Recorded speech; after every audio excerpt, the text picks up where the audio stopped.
A warm good evening to one and all of you. This was a case that I encountered in 2016 while I was practicing at Taluk Headquarters Hospital, North Parur. Mr. S, a 50-year-old small textile shop owner at Chennai, what he was experiencing was that over the last 3 months, he's slowly started feeling fatigued, and he started feeling that he was unable to concentrate in his work, and there was a general feeling of uh, unwellness. He was not feeling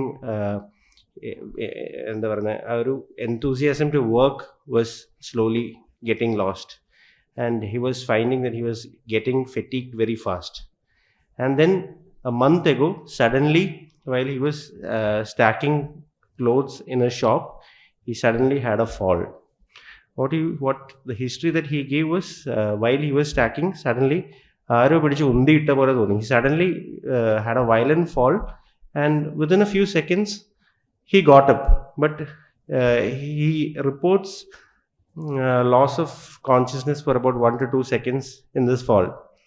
And following this, he went to a prominent local hospital where he was evaluated, and there they found that he had mild anemia to the tune of 10.2 grams per deciliter of hemoglobin. Rest of the investigations were uh, found to be okay, but they noted that he had mild fluid in pouch of Douglas, and also he had a hydrocele, which was USG wise features was suggestive of a scrotal filariasis, and he was started empirically on DEC. But then, following this event, he started having more falls. He fell about 3 to 4 times, and so he came to me for a second opinion. If the second and third falls, one of the falls was while he was just starting to bicycle, and another fall was when he was uh, after closing his shop. While he was leaving, while he was putting the shutter, he suddenly had an abrupt fall again. On examination, initially his pulse was found to be about 88 regular. His BP was 126 by 96 millimeters of mercury. He had mild pallor, and mild pedal edema was also present. Systemic examination otherwise was uneventful. So I basically ordered a battery of tests because I also didn't know what was really going on. And when the investigations came, his CBC was showing mild anemia again. ESR was 30. LFT was showing a mild elevation in the alkaline phosphatase level. RFT was showing a borderline creatinine value. Electrolytes were normal, sugars were normal, but he had significant albuminuria. So I initially gave him some symptomatic treatment in the form of iron and some multivitamins, and I asked for a ultrasound abdomen and a 24-hour urine protein. The ultrasound abdomen showed normal size kidneys but with minimal ascites, and a 24-hour urine protein at the time turned out to show nephrotic range of proteinuria. And his ECG had shown a low voltage complexes in the chest leads. So upon finding this nephrotic range of proteinuria, at the time I had referred him to nephrology at General Hospital, Ernakulam.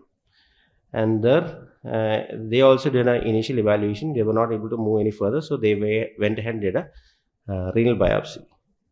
The renal biopsy showed a primary amyloidosis, kappa light chain type, and then upon further workup, we found that echo showed a sparkling heart with severe restrictive cardiomyopathy.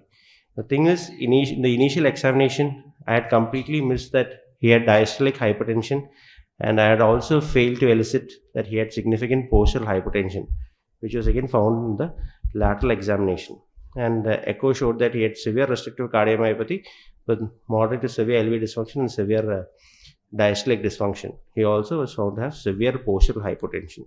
So these falls were because of his restrictive cardiomyopathy, which was causing him to have severe postural hypertension and autonomic dysfunction. He was initially treated with Dexona, bortezomib, thalidomide, and at the time midodrine was not available. We had to import midodrine, and other supportive measures were also given. He improved. Initially, he was able to again start going to his work and all, but gradually his cardiac function deteriorated, and in 2024 he succumbed to cardiac failure. He was on a awaiting. He was on the transplant list, but nothing could be done, and he succumbed to his illness in 2024. So I know that it's not a very എന്താ പറയുന്ന ഒരു ഭയങ്കര mysterious കേസൊന്നുമല്ല, but this case was selected because one, it was actually I was the third person to see it, and all of us had missed out on simple clinical examination findings like a postural hypertension, and nobody really noticed the abnormalities in JVP in the initial examination. So probably had we picked up, we would have found out that this was a case of restrictive cardiomyopathy, and he would have had maybe not had to walk around for 2-3 months to get a diagnosis. Thank you.